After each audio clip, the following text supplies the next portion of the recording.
Python Bangla tutorial series পর্বে আপনাদের সবাইকে স্বাগতম। আমি শিবু বর্মন। আজকে আলোচনা করব কনস্ট্রাক্টর নিয়ে।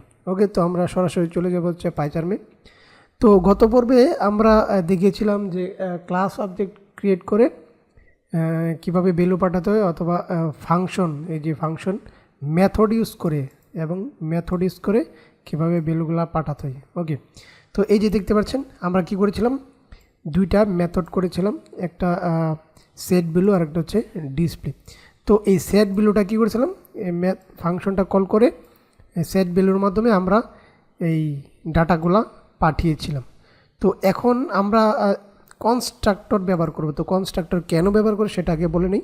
তো কনস্ট্রাক্টর হচ্ছে একটা স্পেশাল টাইপ অফ মেথড, যার মাধ্যমে ভ্যালু পাস করা যায় এবং সেক্ষেত্রে কোনো আলাদা মেথডের প্রয়োজন হয় না।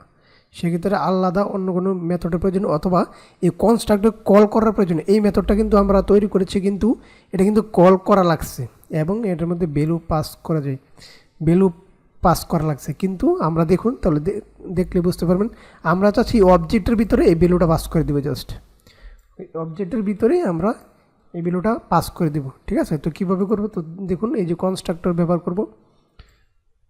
তো সেই জন্য আমাদের ইনিট, এই যে ইনিট সেলফ, ওকে, তো এটা দিয়ে দিলাম। আর দেন হচ্ছে এইগুলা জাস্ট হচ্ছে আমাদের এগুলা এখান থেকে কেটে এগুলাই বসিয়ে দিতে হবে। ওকে, তো আর এইগুলো তো বুঝতে পারছেন এটা কেন ব্যবহার করেছে। এই যে এই ভেরিয়েবলগুলো, এই যে সেলফ তো আমরা ইউজ করব, অবশ্যই সেলফ ব্যবহার করতে হবে। তো সেলফের ভিতরে ডট রুল এখানে রাখলাম, equal to rule, then GPA তো এখানে রাখলাম। এখন আমরা জাস্ট কি করব, জাস্ট এই ভ্যালুগুলো জাস্ট বসিয়ে দেবো। আমরা এই যে এটাকে পাস করে দেবো কোথায়, অবজেক্টের ভিতরে আমরা পাস করে দিতে পারবো। আর এখানে এই মেথডেরও কোনো দরকার নেই, দেন হচ্ছে আগে তো আমরা এই যে ডিসপ্লের জন্য কিন্তু ডিসপ্লে কল করেছি। তো এই কনস্ট্রাক্টরের ক্ষেত্রে আমাদের এটা কিন্তু কল করা লাগতেছে না। ঠিক আছে, এটা হচ্ছে কনস্ট্রাক্টরের সুবিধা। ঠিক আছে, আমাদের তাতে করে কি যে আমাদের প্রোগ্রাম কিন্তু ছোটো আসছে এবং খুব ইজি হয়ে আসছে।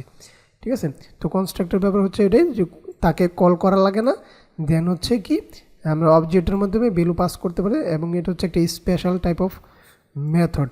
ওকে, তো দেখতে পাচ্ছেন খুব ইজি। এখন যদি আমরা রান করে দেখুন, কোনো পরিবর্তন হবে না। জাস্ট